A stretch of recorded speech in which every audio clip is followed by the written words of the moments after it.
शिव जी का वरदान।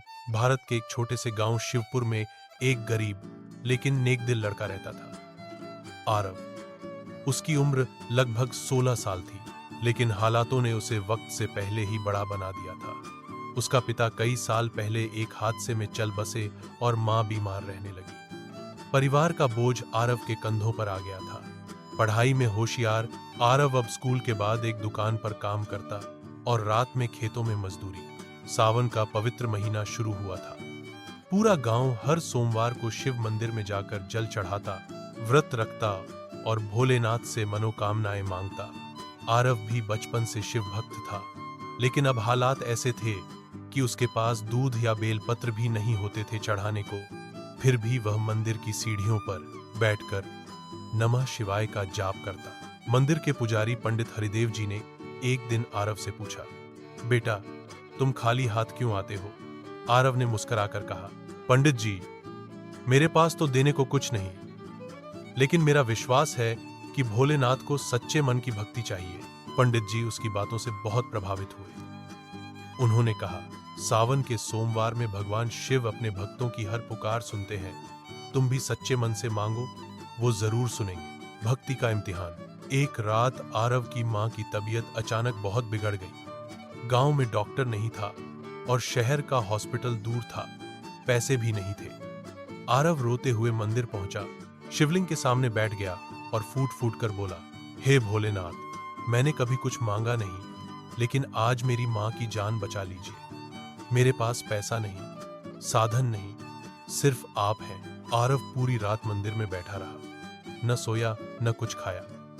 उसने सिर्फ नमः शिवाय का जाप किया। तभी एक चमत्कार हुआ, शिव का चमत्कार। सुबह होते ही मंदिर में एक अजनबी साधु प्रकट हुए।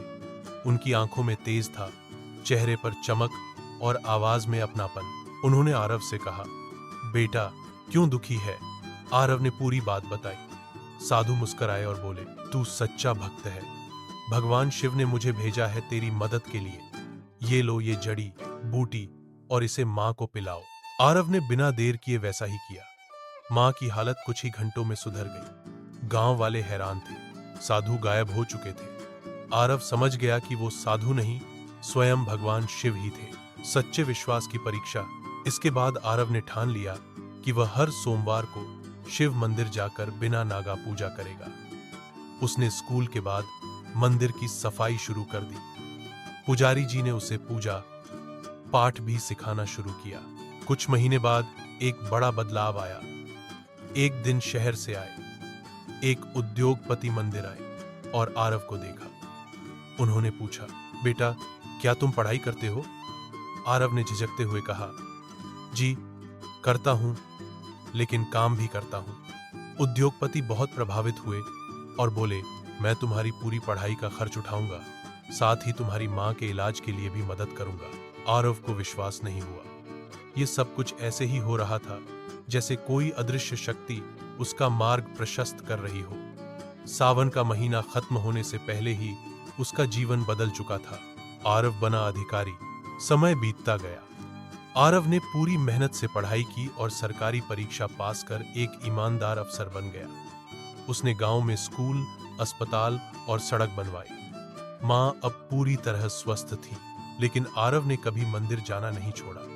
हर सावन सोमवार को वो नंगे पांव शिवलिंग पर जल चढ़ाता और सबसे पहले वही जाप करता, नमः शिवाय।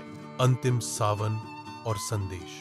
आरव अब बड़ा आदमी बन चुका था, लेकिन विनम्रता अभी भी वैसी ही थी। एक सावन में उसने गांव में एक भव्य शिव मंदिर बनवाया और उद्घाटन के दिन एक बात कही, सावन सिर्फ जल चढ़ाने का महीना नहीं, बल्कि सच्चे विश्वास और समर्पण का महीना है। अगर दिल से मांगो तो भगवान शिव खुद उतर आते हैं आपकी मदद करने, जैसे उन्होंने मेरे लिए किया। गांव के सभी लोग भावुक हो गए। उस मंदिर की दीवार पर आज भी लिखा है, जहां विश्वास होता है वहां भगवान खुद रास्ता बना देते हैं। सीख, मॉरल ऑफ द स्टोरी। सच्ची भक्ति में अपार शक्ति होती है। शिव सिर्फ पूजा से नहीं, दिल की सच्चाई से प्रसन्न होते हैं। कभी भी कठिनाई में हार मत मानो, क्योंकि सावन में शिवजी हर पुकार सुनते हैं। अगर इरादा नेक हो तो भगवान स्वयं भी साधु बनकर आ जाते हैं।